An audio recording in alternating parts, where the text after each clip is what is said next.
What's up, I'm Patrick and welcome to ISW Reacts. Today I'm reacting to REN Money Game Part 2.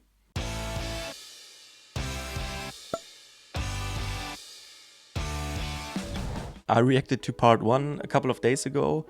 If you haven't seen it, go check it out on my channel. And I really loved it. I had a lot of fun. As always, the music was amazing, the performance was amazing, but I especially loved digging a little deeper into the lyrics and talking about that a little bit, because it's also actually a topic that I find really interesting and really important, or at least in the first part. I'm guessing that's somehow continuing in this part, because like it's still called Money Game. Let's just dive into it. I'm really excited. Let's go. Oh yeah, right. So this is the official lyric video, because I think you told me that this came out during the COVID pandemic, so they weren't able to shoot a music video. So I think this is still the right one.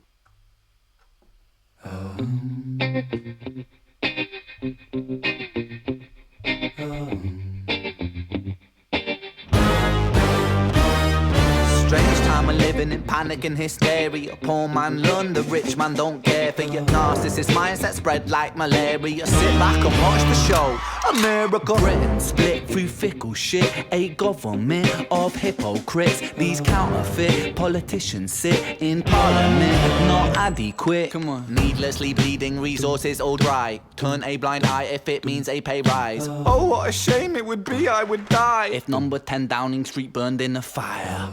Only joking, only messing, don't be stressing. I'm a peaceful adolescent, there's no need to be unpleasant. Write my thesis in a rhyme scheme to analyze the brain, while my finger's on the trigger of a money game. Oh, rain, rain, rain, rain, a storm it comes our way.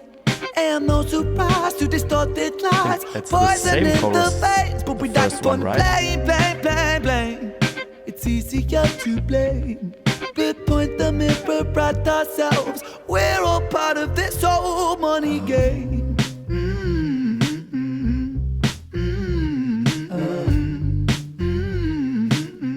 Love the vibe. This old money game.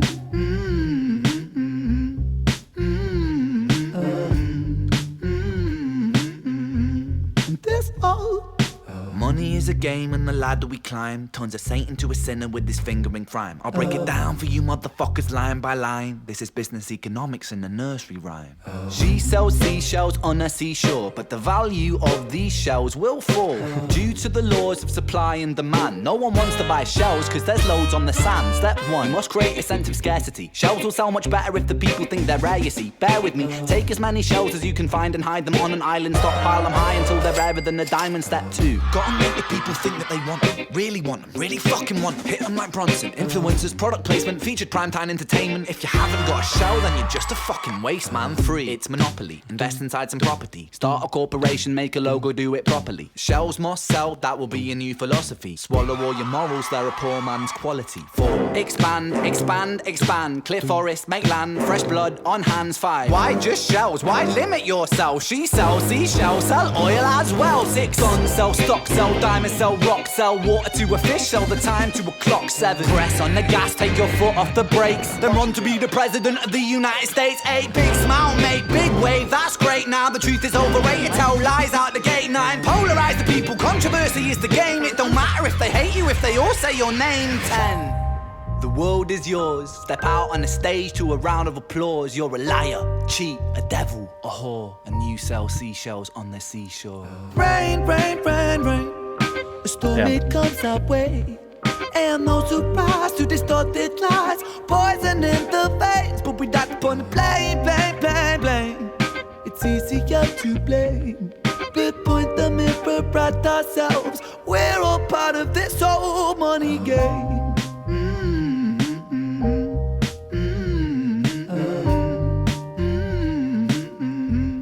This old money game.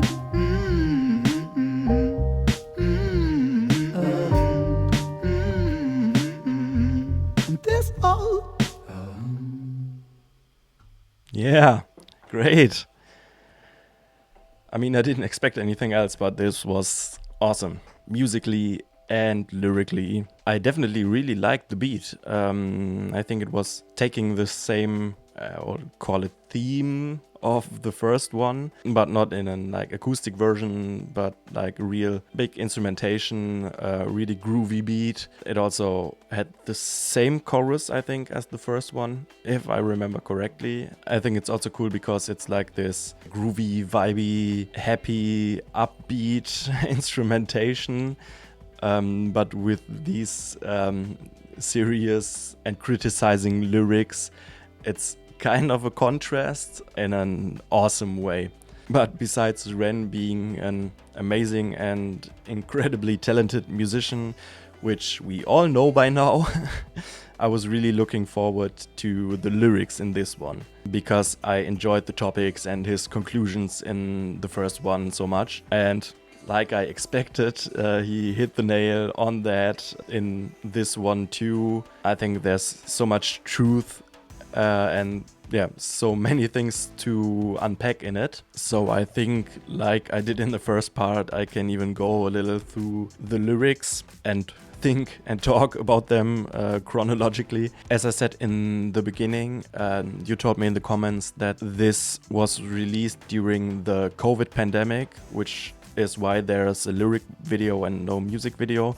But I also think it gives the opening a little more context and more weight when he talks about panic and hysteria. He's highlighting wealth inequality, even, or you could maybe even argue, especially in times of societal crisis, like billionaires increased their wealth in that time while others risked their lives. So that whole issue was even amplified. But, and that's the important part, that's not an accident. That's how the system works. Crises often benefit the already powerful, and they even rely on those hard times. For example, because they can